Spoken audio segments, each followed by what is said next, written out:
dire des mesures seront, la justice va faire son travail. Oui, elle sera la même pour tous. Les mesures, et elle sera la même pour tous. C'était ça ma question. Il n'y a pas d'exception, il n'y a pas de discrimination. La loi est la même pour tous, partisans d'Alassane Ouattara ou forces militaires, forces miliciennes et mercenaires de Laurent Gbagbo. Est-ce que l'enquête du procureur général a une limite dans le temps? Est-ce que vous lui avez fixé? Oui, nous avons demandé une enquête sur Douekoué pour la situation qui a été vécue. Je crois que c'est depuis à peu près fin mars. Mais si le procureur estime qu'il faut aller plus loin, il le fera. Moi, je ne peux pas délimiter son territoire d'enquête. D'accord. Philippe Bernard. Justement, Monsieur le Président, à l'heure où nous parlons, tous les témoignages concordent pour dire qu'il y a encore des dizaines de milliers d'Ivoiriens qui, par peur, n'ont pas pu regagner leur domicile. Il y a encore des pillages, du racket, des exactions qui, en partie, sont le fait de l'armée républicaine.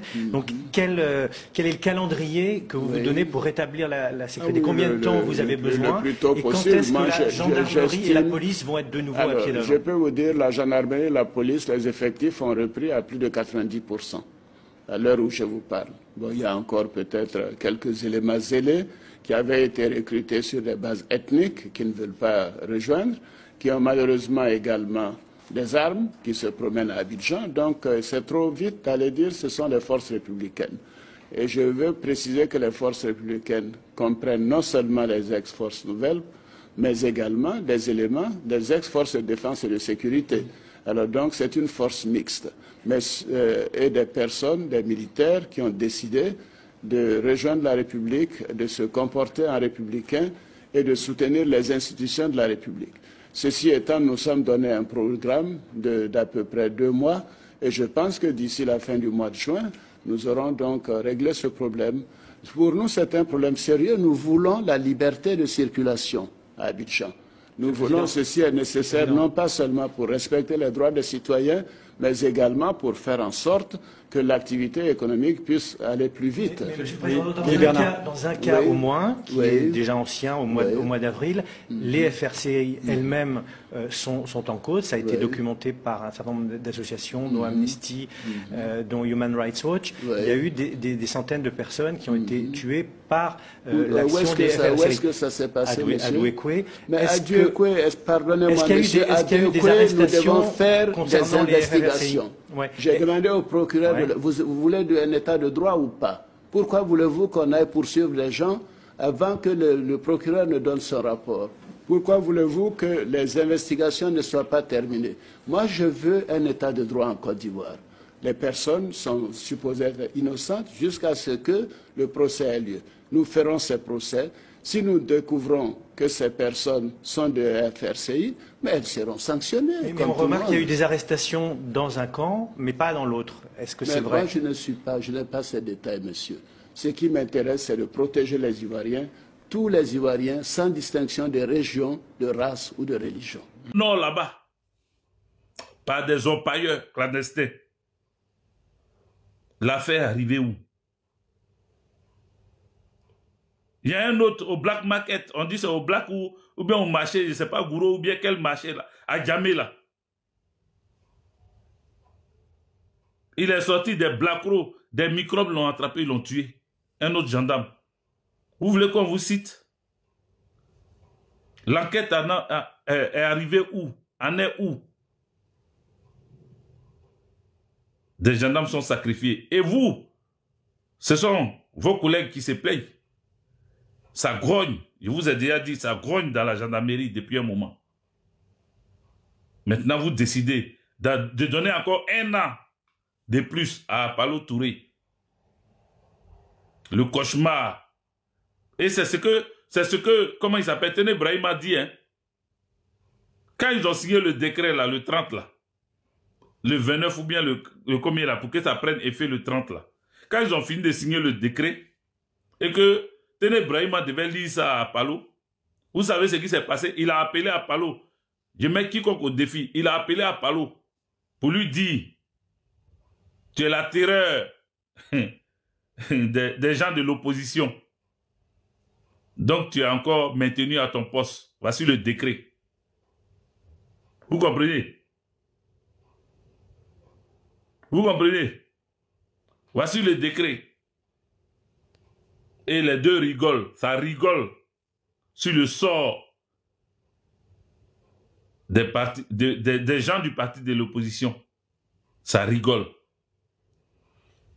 C'est-à-dire, il se croit brave, il est trop fort.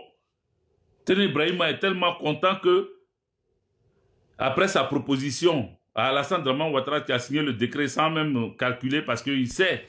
La team, vous venez d'écouter ce discours du président Alassane Draman Ouattara. Et à cette époque, on y croyait vraiment. Même dans l'opposition, on croyait à toutes ces histoires qu'il nous racontait. Mais quelle est la réalité aujourd'hui? Alassane Ouattara qui hier disait qu'il fallait un pays de droit. Et donc on ne pouvait pas arrêter certains rebelles si les juges n'avaient pas encore jugé et condamné.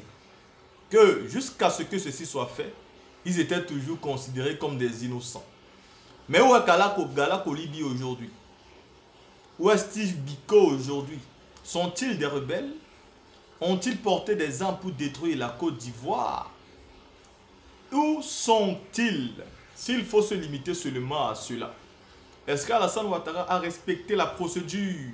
Est-ce que ces juges ont respecté la procédure? Quelques années plus tard, toutes ces affabulations ne sont que du gros pipeau. Et aujourd'hui, Ouattara nous démontre alors que la justice qu'il nous a promis pour ses partisans et pour l'opposition n'est pas la même. Ces partisans peuvent faire tout ce qu'ils veulent. Ils peuvent couper des têtes, ils peuvent brûler, ils peuvent insulter, ils peuvent verser le sang dans les domiciles des anciens présidents, ils peuvent diffamer, rien ne va leur arriver. L'opposition ne doit que dire la vérité, ne doit que dénoncer. L'opposition ne doit que dire qu'on n'est pas d'accord pour être enlevé chez eux. On ne parle même plus des arrestations, on parle des enlèvements. On enlève aujourd'hui sans mandat de dépôt, sans mandat d'amener, rien du tout. On vient chez vous dans la nuit avec des hommes encagoulés, on vous arrête, on vous amène et quelques jours plus tard on apprend que vous êtes dans un poste de police ou dans une préfecture de police. Voici comment ça se passe aujourd'hui sur Alassane Ouattara. Mais où est donc ce qu'il nous promettait? Et qu'est-ce que nous vivons aujourd'hui? C'est ça, la Côte d'Ivoire d'Alassane Ouattara. Il faut donc remonter à quelques années plus tard pour comprendre. Mais après, je vous ai aussi mis la vidéo d'Hervé Djedje qui vous parle aussi de la nomination de l'homme fort d'Alassane Ouattara, le général Apalo. Parce qu'il est là pour mater l'opposition en 2025. Oui, je vous ai dit ça. Quand Ouattara met Apalo là-bas, c'est pour vous dire qu'en 2025, il va gagner les élections haut les mains. Et qu'il n'y aura pas l'homme pour l'empêcher de gagner les élections. Et donc il appelle Apalo pour dire, tu as encore du 30 décembre 2024 au 30 décembre 2025, c'est-à-dire un an. Le temps pour toi de me gérer l'élection présidentielle qui arrive en octobre 2025. Mater tout opposant qui voudra se lever pour manifester. Soit en campagne préélectorale, soit après les élections. Mais une chose est sûre, rester là et par ta détermination, empêcher les autres de pouvoir tout simplement rêver de mon pouvoir. Parce que pour Ouattara aujourd'hui, c'est son pouvoir à lui tout seul et il utilise ses frères ethniques pour pouvoir se maintenir au pouvoir. Voilà pourquoi on parle de rattrapage ethnique.